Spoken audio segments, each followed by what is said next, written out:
మహాగణాధిపతయే నమః. ఓం గురుభ్యో నమః. ఓం శ్రీమాత్రే నమః.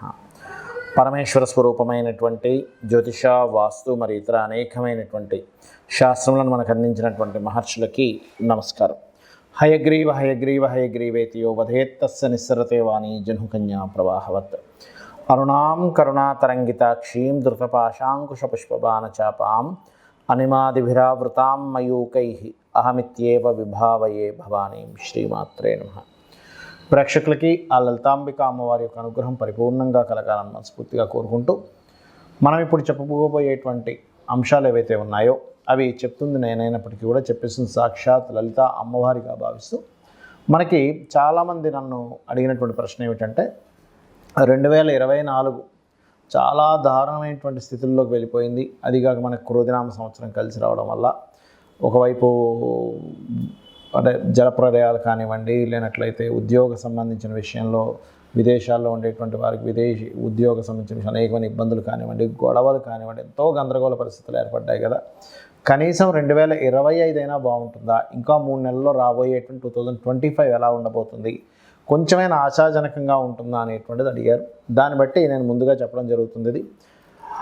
సో ఇక్కడ దేశవ్యాప్తంగా ప్రపంచవ్యాప్తంగా ఉండేటువంటి సంఘటనలు, అదేవిధంగా మీ యొక్క పర్సనల్ చార్ట్ రీత్యా మీ జాతచక్రంలో ఉండేటువంటి కాంబినేషన్స్ అంటే మీ personal chart is different, but మీ రాశి రీత్యా మీ లగ్న రీత్యా ఈ యొక్క గురువు కానీ శని కానీ రాహుకేతులు కానీ మనకి 2025వ సంవత్సరంలో ఎప్పుడు మారుతున్నారని చూసుకున్నట్లయితే మనకి గురువు మే 15కు మారుతున్నాడు. అప్పటి వరకు మనకు వృషభ రాశిలోనే ఉంటాడు.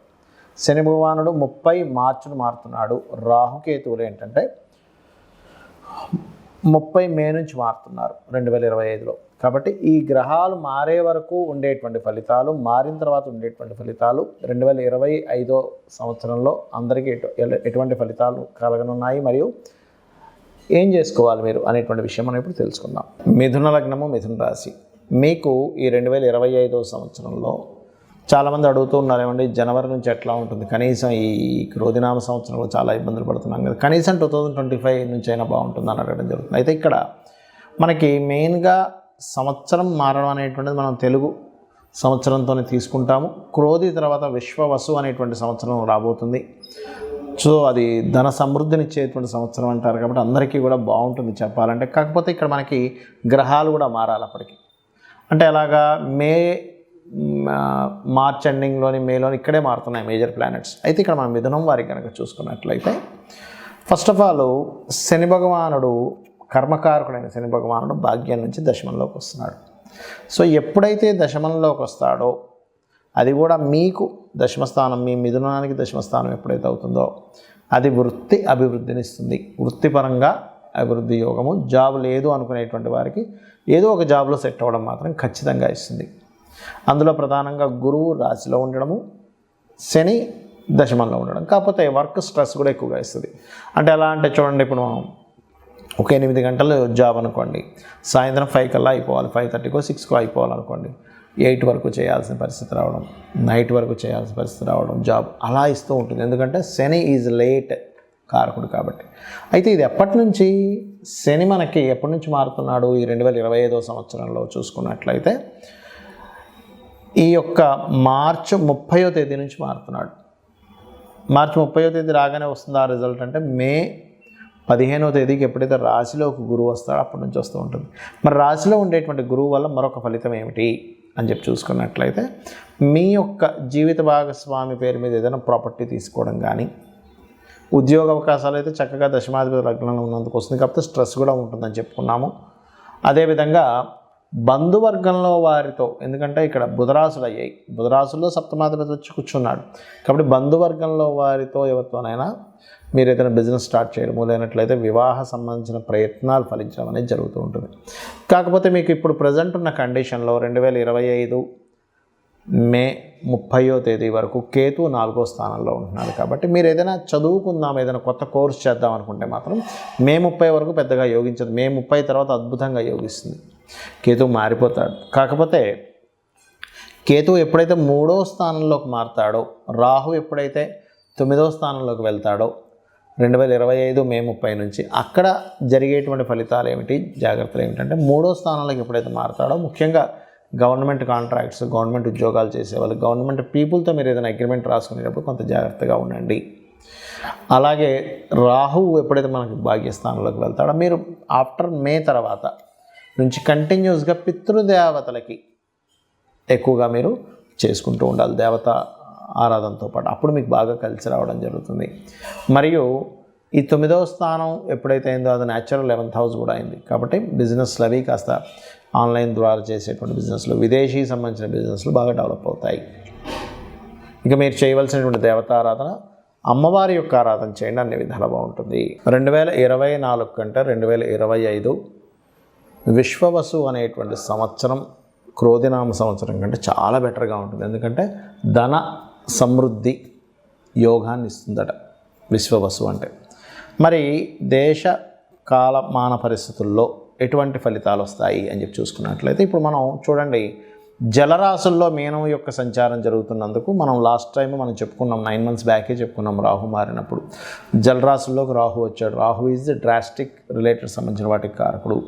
జల సంబంధించినవి బాగా పెరుగుతాయి. జల సంబంధించిన వర్షాలు కావచ్చు, నదులు ప్రవహించడం కావచ్చు, జల ప్రళయాలు కావచ్చు వస్తాయని అనుకున్నాం. అదేవిధంగా మనకు జరుగుతూ ఉంది కూడా ఇప్పుడు కాలంలో. అయితే మరి ఎప్పుడైతే మీకు రాహుకేతువులు మారుతారో మే 30వ తేదీ నుంచి, అక్కడ చాలా మట్టుకు ఈ మే తర్వాత వచ్చేటువంటి నెక్స్ట్ ఇయర్ 2025 మే తర్వాత వచ్చేవి చాలా అట్లాంటివి జరగవు చాలా మటుకు. అదేవిధంగా కేతు ఎప్పుడైతే మనకి కన్యారాశి నుంచి సింహరాశిలోకి వస్తాడో భూముల యొక్క ధరలు బాగా పెరుగుతాయి అక్కడ.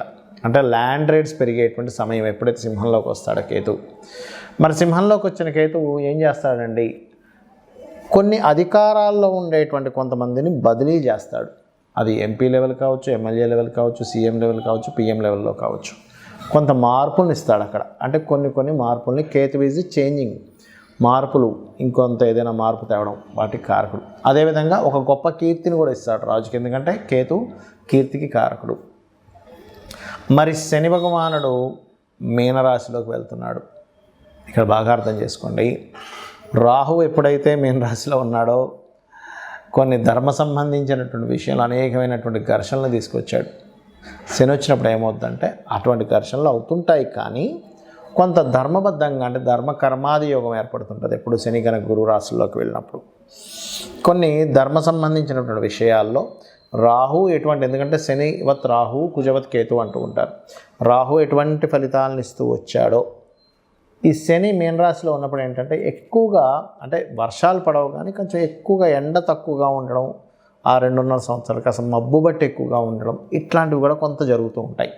అంటే చల్లదనం, కోల్డ్నెస్ పెరుగుతూ ఉంటుంది.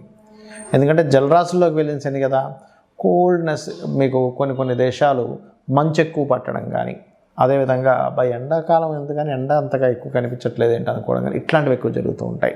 ఎందుకంటే ఇక్కడ ఇది ఒకటే కారణం కాదు, కేతువు కూడా సింహరాశిలోకి ఎంటర్ అవుతున్నాడు. అంటే రవి ప్రచండంగా వచ్చేటువంటి దానికి కేతువు ఎప్పుడైతే ఉన్నాడో మీరు గమనించవచ్చు. ఈ మీనరాశిలో 2.5 సంవత్సరాలు ఉండే శని, సింహరాశిలో సంవత్సరాలు ఉండేటువంటి కేతువు ఈ ఫలితాలు ఇస్తూ ఉంటాడు. మరి ఈ యొక్క ఫలితాల్లో చాలామందికి డేట్ ఆఫ్ బర్త్లు ఉండవు. ఎందుకంటే వాళ్ళ పర్సనల్ చార్ట్ బట్టి లగ్నము, ధనస్థానము, ప్రయత్న స్థానము, వివాహ స్థానం కావచ్చు, గృహయోగం కావచ్చు, ఇవన్నీ మీ పర్సనల్ చార్ట్లో ఉంటాయి. మీ పర్సనల్ చార్ట్లో ఉన్నటువంటిది ఎక్కువ ప్రభావం చూపిస్తుంది. గుర్తుపెట్టుకోండి, ఏలినాటి శని వచ్చిందని అష్టమ శని, అర్ధాష్టమ శని భయపడకండి. మీ personal chart is most important. మరి పర్సనల్ చార్ట్ కూడా తెలియని వారు ఏం చేసుకోవాలి? ఈ 2025వ సంవత్సరం అన్ని విధాలా బాగుండాలంటే మీరు ఆరాధన చేసుకోవడం, గణపతి యొక్క ఆరాధన చేసుకోండి. ఎక్కువగా గణపతిని ఎక్కువగా ఆరాధించండి. సూర్యుడిని, గణపతిని ఎక్కువ ఆరాధించండి. సేవలు, ఎందుకంటే 12వ స్థానంలో శని వెళ్ళి గురు రాశిలో న్యాచురల్ 12th హౌస్లో ఉన్నాడు కాబట్టి మీకు దగ్గరలో ఉండే ఆలయాల్లో నూనెని దానంగా ఇస్తూ ఉండండి. నూనెని లేదా బెల్లంతో చేసిన పదార్థాన్ని ప్రసాదంగా ఇస్తూ ఉండండి.